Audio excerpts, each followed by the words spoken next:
Indolence has long been a label imposed on Filipinos, often used as an excuse for colonial oppression and misgovernance. Jose Rizal's essay challenges this stereotype by reframing indolence as a symptom of prolonged colonial exploitation and destruction of pre-colonial societies by the Spanish colonizers. His essay analyzes the historical and social conditions that led to a perceived lack of industriousness in depth. This documentary explores Rizal's arguments, examining the real causes of indolence, its historical roots, and its relevance in today's society. For centuries, Filipinos have been labeled as indolent, lazy, unproductive, and lacking initiative. But is this truly a natural trait? Or is it a result of history? In this documentary, we will be exploring the history of Filipino indolence and reflect on its impact in our modern society. Rizal compared the indolence of the Philippines to a snowball, growing over time if colonial oppression continued to exist. Early Filipinos were skilled traders, farmers, and craftsmen. But then, unfortunately, colonizers brainwashed our ancestors, planting negative perspectives about manual labor. Filipinos had this desire, as stated in the essay, to be the equal of the rulers and despised doing work. They associated manual labor with the lower class, while those surrounded by the servants like the Spaniards were seen as nobles.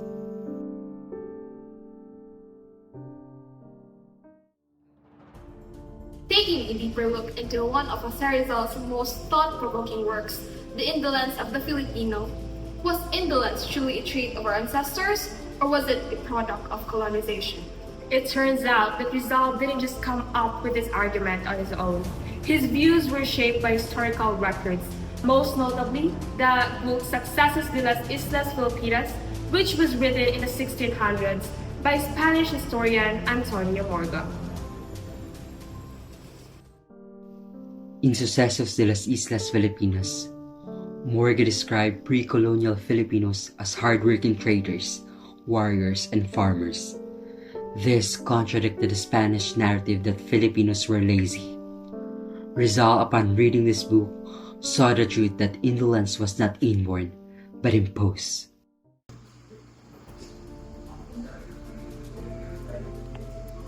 And this discovery led Rizal to write The Indolence of the Filipinos. He argued that colonial policies such as forced labor, economic restrictions, and lack of proper education crushed the Filipinos' motivation and ability to thrive. He even went as far as publishing Morga's book with his own annotations, correcting historical inaccuracies and proving that Filipinos had a rich and vibrant civilization before Spanish rule. Rizal believed that the history had been manipulated to justify colonial rule. By re-examining the past, he sought to awaken the Filipinos to the truth that their so-called indolence was nothing more than just a colonial construct. Rizal wasn't just writing about the present, he was using history as evidence to fight for the future. And more than a century later, his message still resonates. Understanding our past helps us dismantle the myths that hold us back. Rizal did not deny that indolence exists, but he asked a deeper question. What caused it? Who created the conditions that discourage labor and crush motivation? Let us explore what Rizal identified as the true causes of the Filipino indolence, not myths, but realities rooted in history.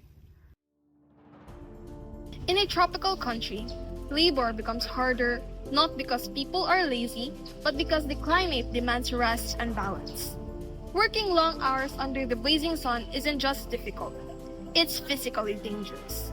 Rizal recognized this natural predisposition not as weakness but as survival.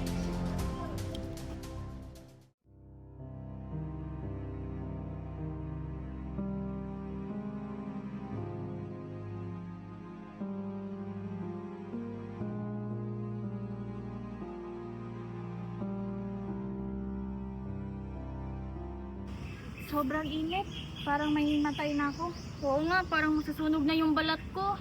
Kahit anong sikap mo, basta ganito kainit, hindi rin tatagal katawan mo. Kaya nga dapat tayo magpahinga, pero kung may mas maayos na sistema, hindi tayo mapipilitan magtrabaho sa ganitong kondisyon. From colonization to modern times, the lack of just compensation discourages labor. Filipinos live in uncertainty, having no confidence that their labor would bear fruits or worse, that they would face persecution instead. Rizal emphasized that a man cannot be expected to work when he gains nothing from it. Indios! Look at your work, or else you bleed. Hindi kami mga hayop. Babalik rin ang araw na hindi kayo maghari dito, at ang lupa na ito ay babalik sa may-ari. You dare speak back? Know your place, Indios. Patawad po!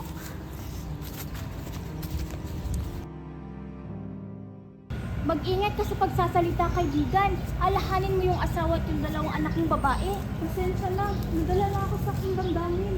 Balang araw kay Gigan, makakamtan din natin ang tunay na kalayaan at angkinin ang bunga ng ating mga sakripisyo. Rizal claimed that colonial education was anti-human, destroying human dignity and hindering enlightenment among the Filipinos. They were led to believe that they should not be separated from carabaos, implying that the manual labor is all they are fit for and that they should be submissive to the demands of the colonizers. But history tells a different story. Filipinos are more than just what they were made to believe. The real change is breaking free from this cycle. Without proper governance and visible public service, Rizal argued that people will naturally feel hopeless. Why work harder if your effort only benefits those in power? However, in times of crisis, many Filipino workers persevere, standing their ground and showing resilience.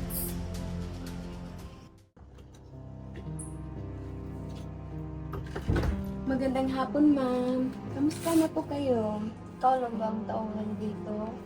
Kulang ang mga tauhan sa ospital at kahit na mag-overtime ako, napakaliit pa rin ang aking sahod.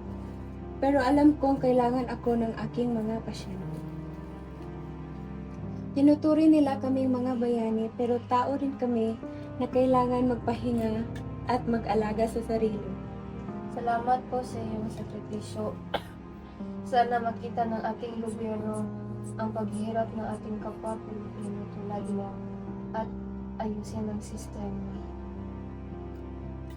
Tama ka, hindi natin pwedeng hayaang ganito na lang palagi. Kailangan nating lumaban para sa mas maayos pang kinabukasan. Hindi lang para sa atin, kundi para na rin sa mga sumusunod pang henerasyon.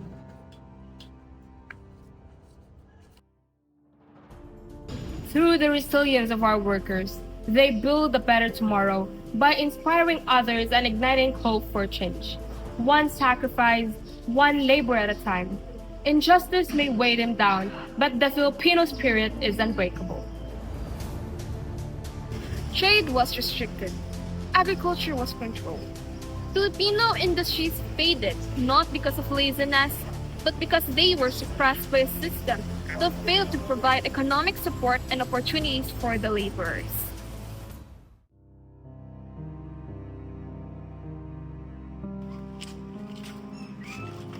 Ito lahat napupunta sa ibang bansa. Wala man lang matitira para sa atin, kahit pang ulam man lang. Oo nga no, tayo yung naghihirap, pero sila yung makikinabang, ulit na lang. Noon, Espanyol. Ngayon, malalaking korporasyon. Wala nang pinagkaiba. Pero hindi tayo titigil. Hindi tayo mananatiling alipin sa sarili nating bayan. Mahal ko ang Pilipinas, pero wala akong makitang matinong trabaho rito. Kahit anong sikap ko, hindi pa rin sapat. Masakit man ang lumayo, pero mas masakit ang makita ko ang pamilya kong nagugutom at walang kasiguraduhan. Filipinos were never naturally indolent. Rizal saw people oppressed by a system that drained their strength, silenced their minds, and shuttered their dreams. When society strips people of opportunity and dignity, Indolence becomes a cycle. It is not a flaw, but a consequence of oppression. A discouraged labor force, the rise of vices like gambling, a blind dependence on religion, and a generation left behind by limited education. This isn't just history, it is a reality that continues today. Ma, kailangan mo mapagkamot. Pero wala na tayong pera, anak. Mag-aral kayo at huwag niyo akong alalahan. Pero paano tayo magbubuhay? May trabaho sa palengke. Sayang ang kita. Kailangan ka tumigil sa pag-aaral kasi wala nang ibang paraan. Ma, hindi ka pabigat. Kailangan ka namin. Panginoon, tulungan niyo po kami.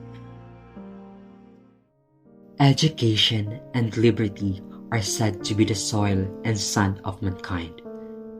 Without this, Rizal believed that reform would be impossible. Our country, despite having fertile lands with abundance of natural resources, remains poor. We suffer from weak governance and lack of economic opportunities, preventing our motherland from prospering. Welcome! Thank you for being with us today. So, can you please state your name and your course? Well, good morning to you both. My name is Nacho Alfonso and I'm a PhD biology. I'm very appreciate that I'm being invited here to speak with you guys. So our first question is, do you believe that the colonial oppression that happened before still affects the Filipino society today? And if so, in what ways? So yes, I do believe that the effects of colonial oppression are still present in Philippine society today. Centuries of colonization have shaped our mindset. When it comes to foreigners, for example, since the Spanish have colonized us, we have come to perceive the foreigner as of a higher status, they are prestigious, and that we have developed our own sense of nihilism towards our own identity to the point that we view things that foreigners have as something more valuable and that we denigrate our own kind. So for your second question, in your opinion, what changes do we need to conduct as a country to break the cycle of indolence and create more opportunities for progress? So in order to break the cycle of indolence, in my opinion, we need to focus on education. And we need to focus on promoting discipline and fostering national pride, which means that education should not only teach just educational topics, academic topics, but also values like hard work, critical thinking, and patriotism, so that we can produce good leaders that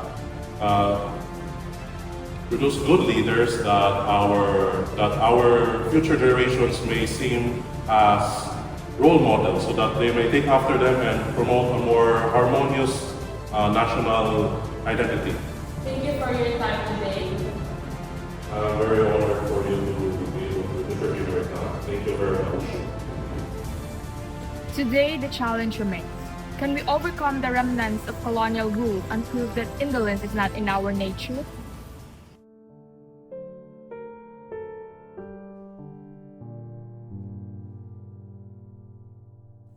What mindset must Filipinos adopt to fight injustice? Never! About the tyranny. The tyranny. Never again.